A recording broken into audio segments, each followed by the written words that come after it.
नमस्कार, आप देख रहे हैं खबरों का सबसे विश्वसनीय और धमाकेदार बुलेटिन न्यूज ब्लास्ट और आपके साथ में विजेंद्र सोलंकी। सबसे पहले बात करते हैं मुख्यमंत्री वजरलाल शर्मा की बड़ी पहल की, जिसके बाद राजस्थान में पानी की कमी नहीं रही। वजह यह है कि बाढ़ में जो पानी व्यर्थ बह जाता है, उस बहते जल का फील्ड सर्वे आज से शुरू हो गया है।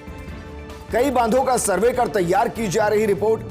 भीलवाड़ा के मेजा बांध से की गई सर्वे की शुरुआत। वाटर रिसोर्सेज डिपार्टमेंट यानी कि WRD chief engineer Vinod Chaudhary के नेतृत्व में यह सर्वे हो रहा है और भीलवाड़ा में 7 इंजीनियर्स की टीम इस सर्वे करने में जुटी हुई है। ACS जल संसाधन अभय कुमार ने फील्ड सर्वे के निर्देश दिए और देखिए, इससे बेहतर कुछ नहीं हो सकता। बांधों से जो व्यर्थ बहता हुआ पानी है, उस पानी को किस तरीके से राजस्थान में इस्तेमाल किया जाए, 2 माह का वक्त दिया गया और 2 माह की स्टडी के बाद यह सर्वे हुआ है और शुरू हुआ है। प्रदेश के सूखाग्रस्त इलाकों में जब यह बाढ़ का व्यर्थ बहता हुआ पानी डाइवर्ट किया जाएगा तो सोचिए वहां किस तरीके की तस्वीरें होंगी। माही बेसिन के अधिशेष जल को जैसमंद बांध, मेजा बांध में डाला जाएगा। वहीं कडाना बांध से ओवरफ्लो पानी को सुजलाम सुफलाम के माध्यम से जालोर में अब परिवर्तित करने की योजना है। अभियंताओं की टीम 5 दिन तक फील्ड में सर्वे करेगी और उसके बाद बताएगी कि राजस्थान में कितना पानी ऐसा है जिसकी बूंद बूंद को संजोया जा सकता है, कितना पानी ऐसा है जिसको वापस बांधों में लाया जा सकता है और कितना पानी ऐसा है जिसके जरिए सूखे कंट को, सूखे खेत को एक बार फिर से हरा भरा किया जा सकता है। वहीं जयपुर के कामाख्या अस्पताल में खुले में महिला के प्रसव का प्रकरण मामले में चिकित्सा विभाग ने 3 रेजिडेंट डॉक्टर्स को निलंबित किया था। निलंबन को लेकर रेजिडेंट डॉक्टर्स संगठन ने नाराजगी जाहिर की है और रेजिडेंट डॉक्टर्स एसोसिएशन ने सीधी चेतावनी दी है। चेतावनी देते हुए कहा कि अगर 7 अप्रैल तक रेजिडेंट्स का निलंबन नहीं किया गया खत्म, तो 8 अप्रैल से सभी रेजिडेंट डॉक्टर्स कार्य का बहिष्कार करेंगे। और आपको ध्यान होगा, जब रेजिडेंट डॉक्टर्स को निलंबित किया गया था, फर्स्ट न्याय ने उसी वक्त ये संकेत दिए थे कि ऐसा हो सकता है, क्योंकि हमने इस तरीके की तस्वीरें राजस्थान में ना जाने कितनी बार देखी है, या कहीं कि साल में 4 से 5 बार ऐसी तस्वीरें आती हैं जहां रेजिडेंट डॉक्टर्स की लापरवाही भारी पड़ती है, उन पर कार्रवाई होती है तो हड़ताल का जिक्र सामने आता है। बहरहाल यहां रेजिडेंट डॉक्टर्स कह रहे हैं कि एक तरफा कार्रवाई की गई है और यही आरोप रेजिडेंट डॉक्टर्स का लगाया गया। मुख्य आरोपियों को बचाने के चक्कर में रेजिडेंट्स को निशाना बनाया जा रहा है। यहां इशारा गायनोकोलॉजिस्ट की तरफ से, क्योंकि जब हमने यहां बात की थी तो कहा गया था बाकायदा गायनी की तरफ से महिला को देखा गया और बताया गया कि सिचुएशन क्रिटिकल है, बताया गया कि रेफर किया जा सकता है। तो जब यह कार्रवाई हुई और जब दरवाजे पर प्रसव हुआ तो फिर 3 रेजिडेंट पर कार्रवाई क्यों हुई, मुख्य गायनोकोलॉजिस्ट जिसने देखा उस पर कार्रवाई क्यों नहीं हुई? शायद यही इशारा यहां रेजिडेंट डॉक्टर्स कर रहे हैं कि एक तरफा कार्रवाई की गई है और कुछ डॉक्टर्स को बचाने के चक्कर में रेजिडेंट्स को निशाना बनाया गया है। लेकिन अब हड़ताल पर जाने से कैसे रोका जाएगा, कैसे बातचीत होगी और जो निलंबन हो गया क्या उसको वापस लिया जाएगा या फिर रेजिडेंट डॉक्टर्स को बैठकर समझाया जाएगा, यह देखने वाली बात होगी। लेकिन नाराजगी जाहिर की गई। वहीं राजस्थान, जिसे हम सूखा प्रदेश किसी दौर में कहते थे, उसके सूखे गर्भ से मिनरल्स निकल रहे हैं।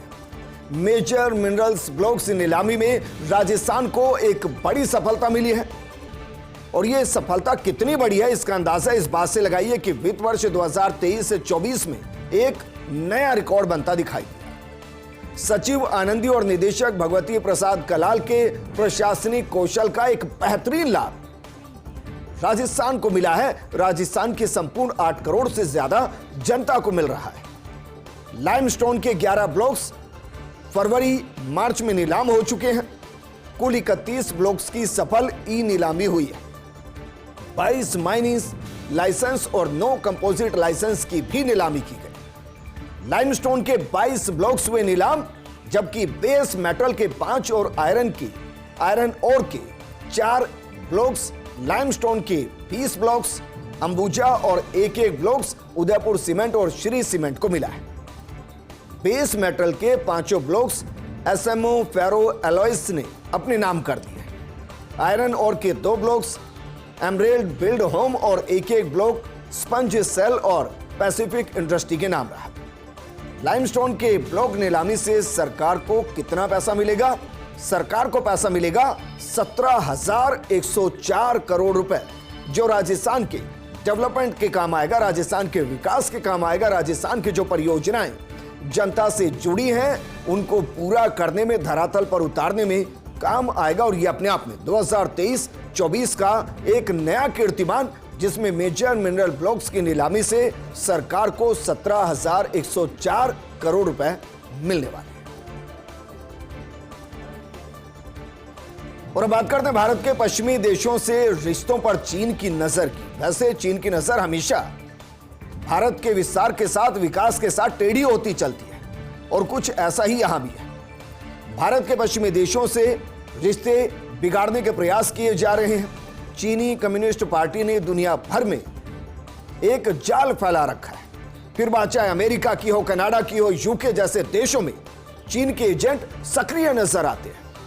अमेरिका और भारत दोनों से रिश्ते रखना चाहता है चीन, लेकिन उसे पश्चिमी देशों से भारत की नजदीकी पसंद नहीं आ रही, और वो अंतर्राष्ट्रीय स्तर पर न सिर्फ भारत की छवि को बिगाड़ने का काम कर रहा है, बल्कि जो पश्चिमी देशों के साथ नजदीकी भारत की बढ़ी है उसको तोड़ने का काम कर रहा है। क्योंकि चीन बहुत अच्छे से जानता है कि वर्तमान परिदृश्य में वैश्विक पटल पर अगर कोई चीन को सीधी टक्कर दे सकता है तो वो भारत है। चाहे वो अर्थव्यवस्था के हिसाब से हो, चाहे वो मैन्युफैक्चरिंग के हिसाब से हो, चाहे वो कम वेतन पर मजदूर उपलब्ध करवाने की बात हो, चाहे एआई के सेक्टर में आगे बढ़ने की बात हो, या फिर चाहे वो टेक्नोलॉजी और ऑटोमोबाइल सेक्टर में आगे बढ़ने की बात हो।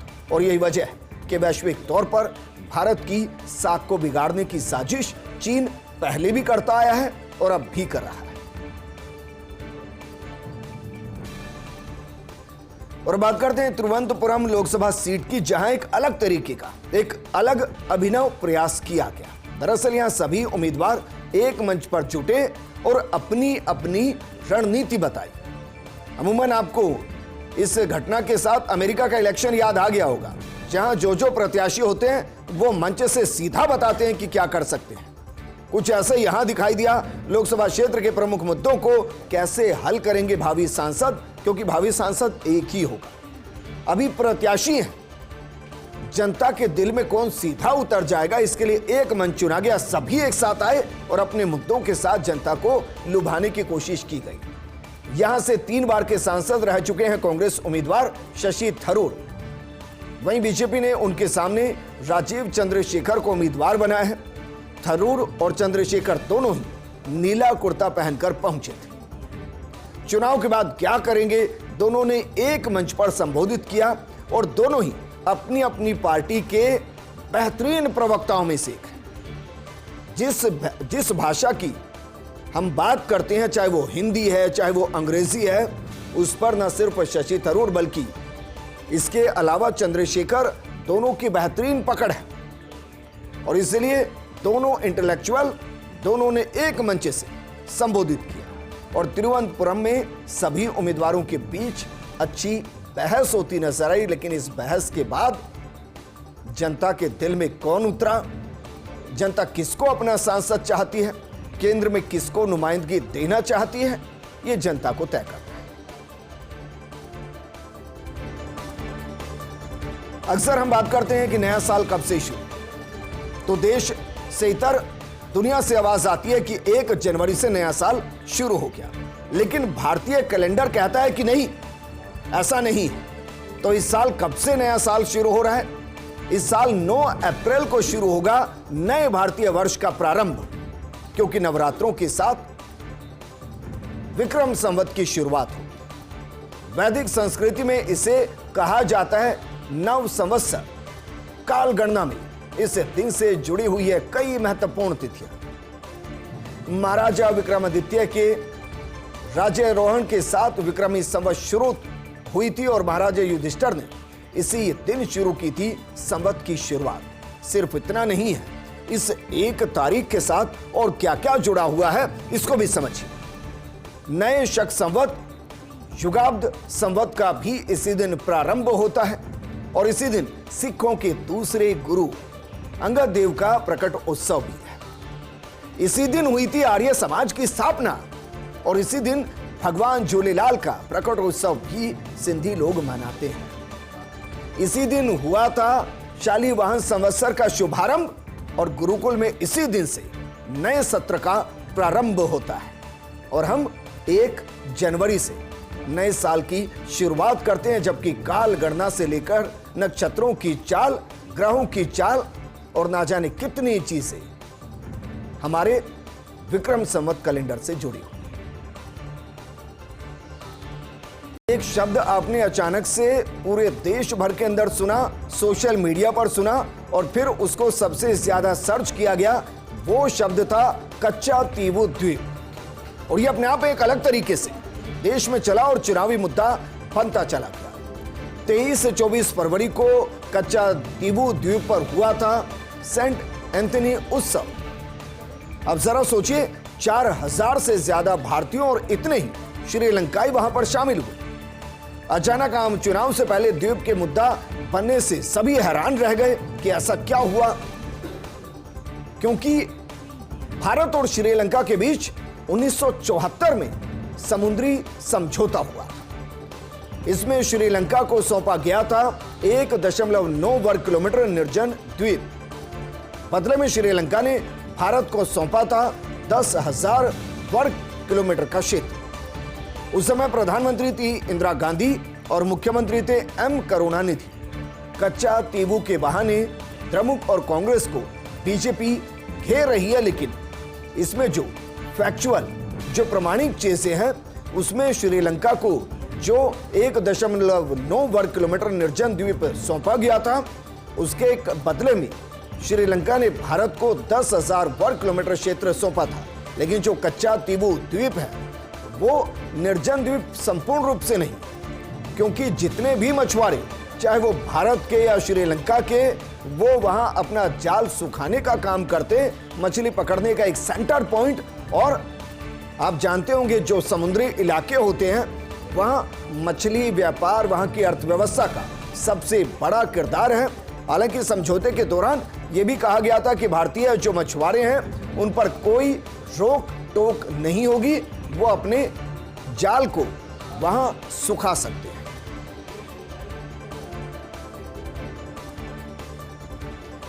मुख्यमंत्री भजनलाल शर्मा ने सालासर बालाजी के दर्शन किए और बालाजी दर्शन के बाद सुजानगढ़ में कार्यकर्ता सम्मेलन को उन्होंने संबोधित किया। तो सियासी दौरा भी चल रहा है और साथ में धार्मिक दौरा भी चल रहा है। मुख्यमंत्री ने कहा कि पहले देश के सैनिकों पर हमले होते थे, यूपीए सरकार के समय सेना के हाथ बंधे हुए थे। मोदी जी के आने के बाद सेना ने करारा जवाब दिया है। शेखावटी सैनिकों की धरती और यहां के जवानों ने पाकिस्तानी सेना को खदेड़ा था। अब हमारा देश बदल रहा है। पिछले 70 साल में कांग्रेस के समय जमकर भ्रष्टाचार हुआ है। भ्रष्टाचार को जन्म देने वाली पार्टी कांग्रेस है। इसके अलावा तुष्टीकरण, जातिवाद की राजनीति कांग्रेस ने की। चूरू सीट से आप बीजेपी को जोरदार बहुमत से जिताइए। देश के किसान का मोदी सरकार ने सम्मान किया है। सम्मान निधि देकर किसानों का गौरव बढ़ाया, किसानों का सम्मान लौटाया। प्रधानमंत्री मोदी ने देश को आगे बढ़ाने का काम किया है और बीजेपी ने बिना जातिगत भेदभाव के देश के लिए अभूतपूर्व अकल्पनीय कार्य किए। गरीबों में परिवर्तन लाने का काम प्रधानमंत्री मोदी ने किया और 25 करोड़ लोगों को गरीबी रेखा से बाहर निकालने का काम भी प्रधानमंत्री मोदी ने किया। वहीं इंडियन एक्सप्रेस में राम माधव चीन का झांसा, ये लेख छपा है। अब इसमें लिखा क्या गया है ये हम आपको बताते हैं। दिसंबर 2021 में अरुणाचल प्रदेश के बारे में खबर आई थी। अरुणाचल प्रदेश के कुछ इलाकों के नाम चीन बदल रहा है। इसके जवाब में सोशल मीडिया में प्रतिक्रिया जैसे को तैसा भारतीयों ने बदल दिए चीन के कुछ शहरों और तिब्बत के नाम। विदेश मंत्रालय ने चीन के नाम बदलने के तमाशे को सिरे से खारिज कर दिया।